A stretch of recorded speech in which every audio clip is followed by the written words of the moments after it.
Hello दोस्तों, मैं जितेंद्र आप सभी का अपने YouTube channel study 247 by Jitendra sir पर बहुत बहुत स्वागत करता हूं। दोस्तों, आज की क्लास में हम लोग पढ़ेंगे वैदिक सभ्यता और वैदिक सभ्यता में भी हम लोग पढ़ेंगे दोस्तों उत्तर वैदिक काल को। इसके पहले वाले क्लास में हम लोग वैदिक सभ्यता के ऋग वैदिक काल को पढ़ लिए थे। दोस्तों, वैदिक सभ्यता के दो पार्ट हैं, एक का नाम है ऋग वैदिक काल और एक का नाम है उत्तर वैदिक काल। जिस काल में दोस्तों ऋग्वेद को लिखा गया था उस काल को ऋग वैदिक काल कहते हैं, और जिस काल में सामवेद, यजुर्वेद और अथर्ववेद को लिखा गया था उस काल को उत्तर वैदिक काल कहते हैं। तो चलिए हम लोग देखते हैं आज वैदिक सभ्यता और वैदिक सभ्यता में उत्तर वैदिक काल को।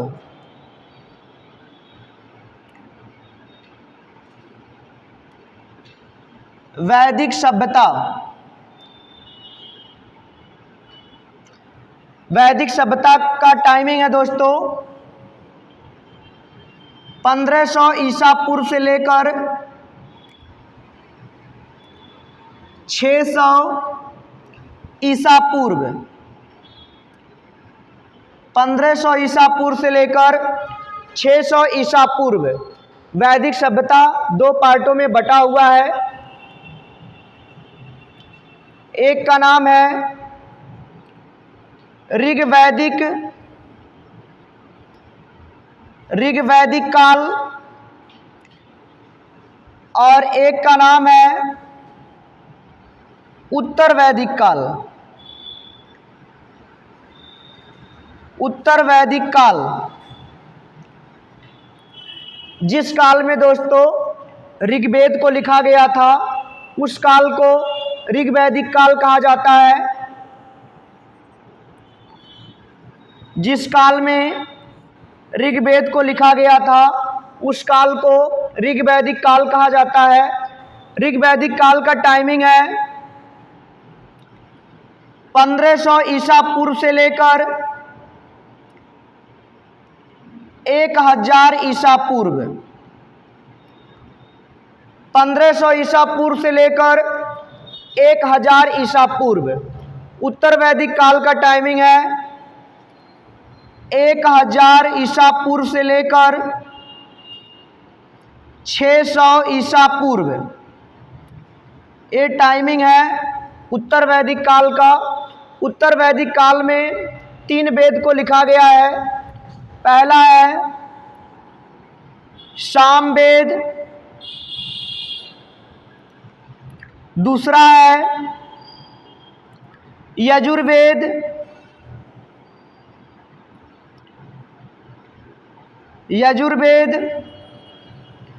तीसरा है अथर्ववेद। अथर्ववेद सबसे बाद का वेद है दोस्तों। ऋग्वेद सबसे पुराना वेद है, तो सबसे प्राचीन वेद, सबसे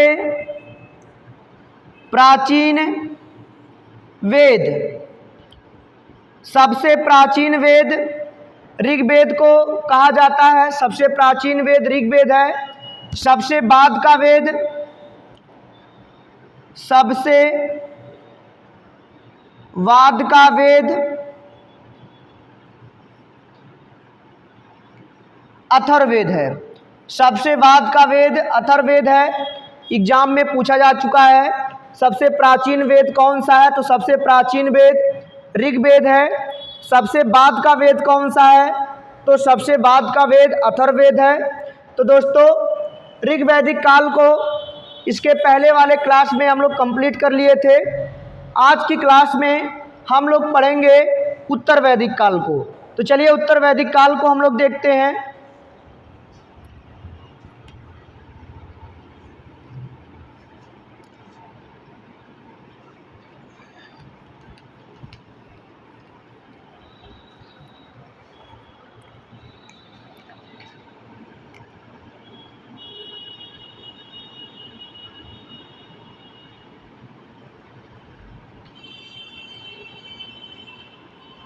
उत्तर वैदिक काल टाइमिंग है 1000 ईसा पूर्व से लेकर 600 ईसा पूर्व, 1000 ईसा पूर्व से लेकर 600 ईसा पूर्व।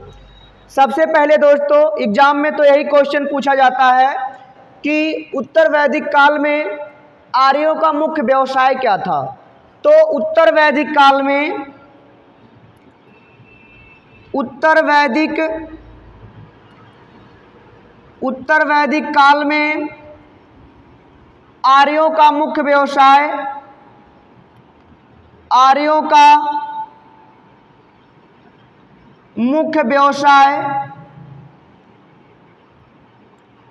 आर्यों का मुख्य व्यवसाय पशुपालन था। आर्यों का मुख्य व्यवसाय ऋग वैदिक काल में पशुपालन था और उत्तर वैदिक काल में आर्यों का मुख्य व्यवसाय कृषि था। क्योंकि दोस्तों 1000 ईसा पूर्व के आसपास उत्तर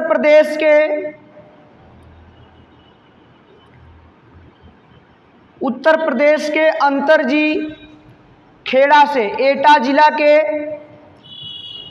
एटा जिले के अंतरजी खेड़ा से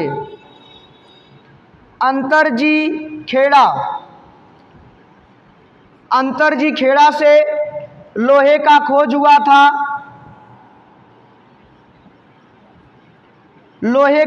हुआ था दोस्तों। 1000 ईसा पूर्व के आसपास उत्तर प्रदेश के एटा जिले के अंतरजी खेड़ा से लोहे का खोज हुआ था। उसके बाद आर्यों ने वन की कटाई करना प्रारंभ कर दिया और खेत की जुताई करना प्रारंभ कर दिया। तो इस प्रकार दोस्तों उत्तर वैदिक काल में आर्यों का जो मुख्य व्यवसाय था वो कृषि हो गया था। उत्तर वैदिक काल में वन व्यवस्था जन्म पर आधारित था, जबकि ऋग वैदिक काल में वन व्यवस्था व्यवसाय पर आधारित था। उत्तर वैदिक काल में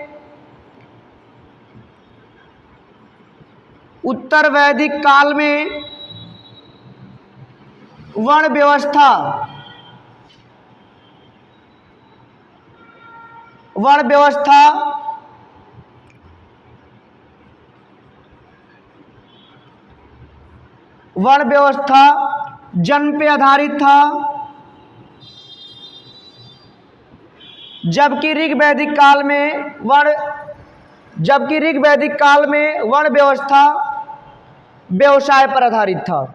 आगे देखते हैं दोस्तों। सबसे पहले सामवेद को लिखा गया था। सामवेद को भारतीय संगीत का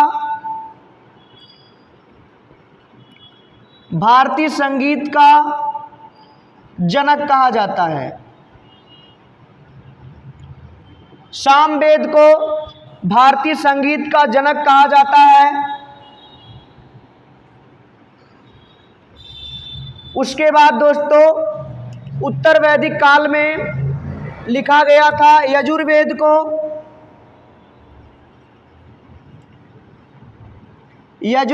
लिखा गया था दोस्तों। यजुर्वेद में कुल 40 अध्याय हैं।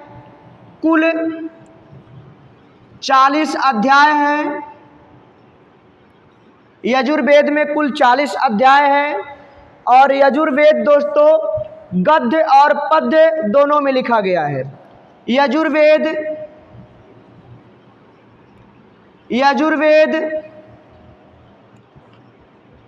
गद्य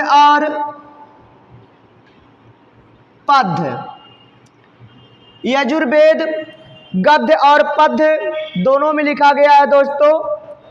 यजु का मतलब होता है दोस्तों यज्ञ और वेद का मतलब होता है ज्ञान। यजुर्वेद में यज्ञ से संबंधित मंत्रों का वर्णन किया गया है दोस्तों। कहीं पे यज्ञ होता है दोस्तों तो यजुर्वेद के मंत्रों का ही उच्चारण किया जाता है पुरोहित के द्वारा। जिस दिन दोस्तों 40वां अध्याय समाप्त होता है यज्ञ में, उसी दिन दोस्तों भंडारा होता है और यजुर्वेद, यजु का मतलब होता है यज्ञ, वेद का मतलब होता है ज्ञान। तो यज्ञ से संबंधित मंत्रों का वर्णन यजुर्वेद में किया गया दोस्तों। जिस दिन 40वां अध्याय समाप्त होता है उसी दिन दोस्तों वहाँ पे भंडारा होता है। आगे देखते हैं दोस्तों हम लोग। सबसे बाद का वेद है दोस्तों अथर्ववेद।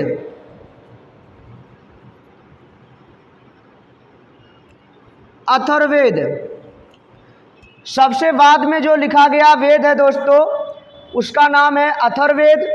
और अथर्ववेद में जादू टोना, मोह माया, वशीकरण, भूत प्रेत आदि के मंत्रों का उल्लेख किया गया है दोस्तों।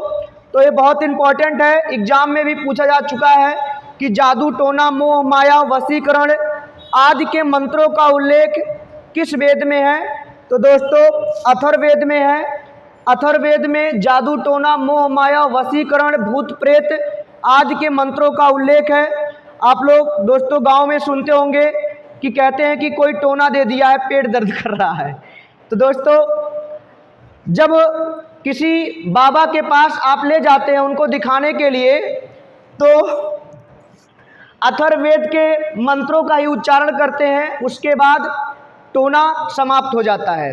कभी कभी आप सुनते होंगे कि उनको भूत रख लिया है। तो जब आप किसी बाबा के पास या किसी साधु संत के पास ले जाते हैं तो वो व्यक्ति क्या करता है, अथर्ववेद में जो मंत्र लिखा गया है उसी मंत्र का उच्चारण करता है और भूत प्रेत उसको छोड़ करके चले जाते हैं। कई बार तो आप लोग सुनते होंगे दोस्तों कि कुछ लोग कहते हैं कि वो तो हमको बस में कर लिया है।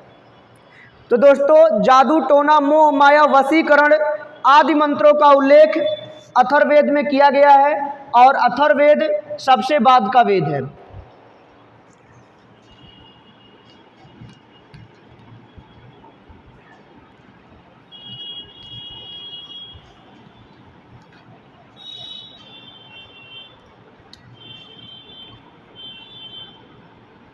अथर्ववेद, इसमें दोस्तों जादू टोना, मोह माया, वशीकरण, भूत प्रेत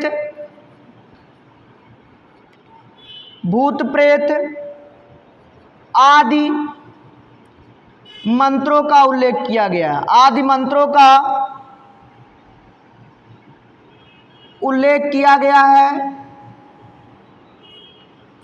दोस्तों उत्तर वैदिक काल में 4 प्रकार के आश्रम का उल्लेख किया गया है जो बहुत इंपॉर्टेंट है, कभी कभी मिलान करने के लिए आ जाता है। तो उत्तर वैदिक काल में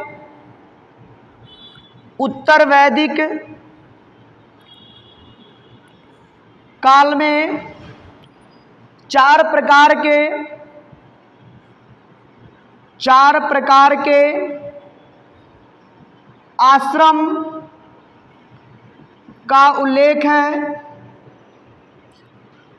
4 प्रकार के आश्रम का उल्लेख है।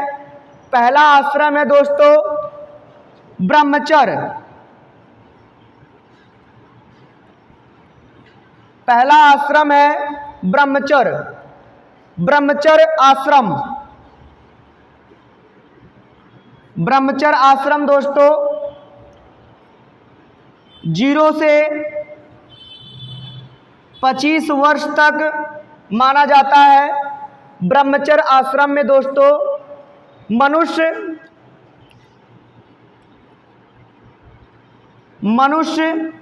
बौद्धिक विकास करता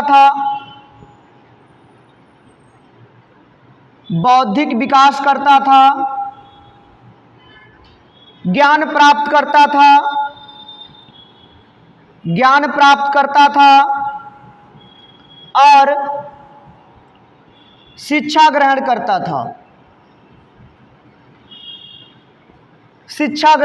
था। उसके बाद दोस्तों अगला आश्रम है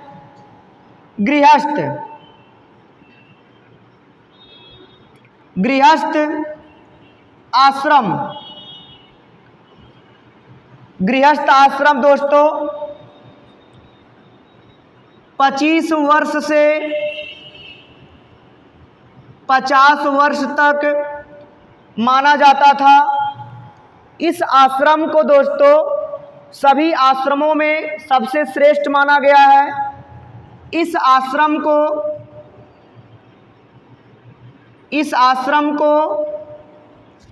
सभी आश्रमों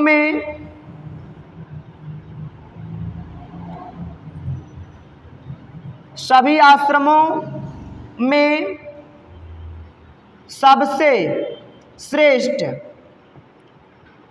सबसे श्रेष्ठ माना गया है। सबसे श्रेष्ठ माना गया है दोस्तों। इसके बाद दोस्तों तीसरा आश्रम है वानप्रस्थ। वानप्रस्थ आश्रम। वानप्रस्थ आश्रम का मतलब है दोस्तों मनुष्य घर को छोड़ करके वन को चला जाता था। टाइमिंग है इसका 50 वर्ष से 75 वर्ष। 50 वर्ष से 75 वर्ष के बीच में मनुष्य घर को छोड़ करके वन को चला जाता था। लेकिन दोस्तों सामाजिक संबंध बना रहता था।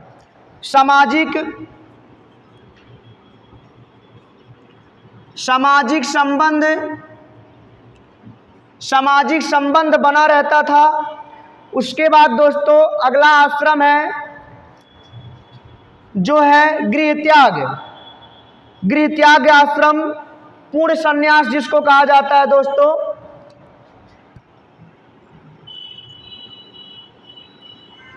पहला आश्रम है दोस्तों ब्रह्मचर्य, दूसरा आश्रम है गृहस्थ आश्रम, तीसरा है वानप्रस्थ आश्रम, चौथा है संन्यास आश्रम।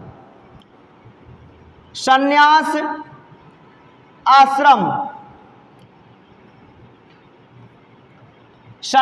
आश्रम। इस आश्रम में दोस्तों मानव घर का पूर्ण त्याग कर देता था। इस आश्रम में दोस्तों मानव घर का पूर्ण त्याग कर देता था। संन्यास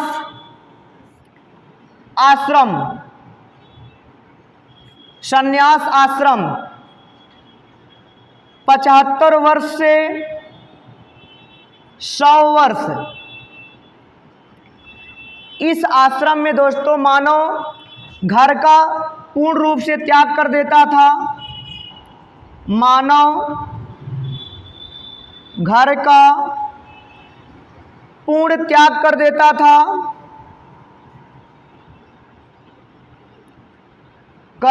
था और कभी वापस लौटकर नहीं आता था और कभी वापस लौटकर नहीं आता था। तो ठीक दोस्तों आज के क्लास में उत्तर वैदिक काल को हम लोग कंप्लीट कर लिए हैं। अगर दोस्तों वीडियो पसंद आए तो लाइक करिए, शेयर करिए और सब्सक्राइब करिए। ठीक आज के लिए इतना ही।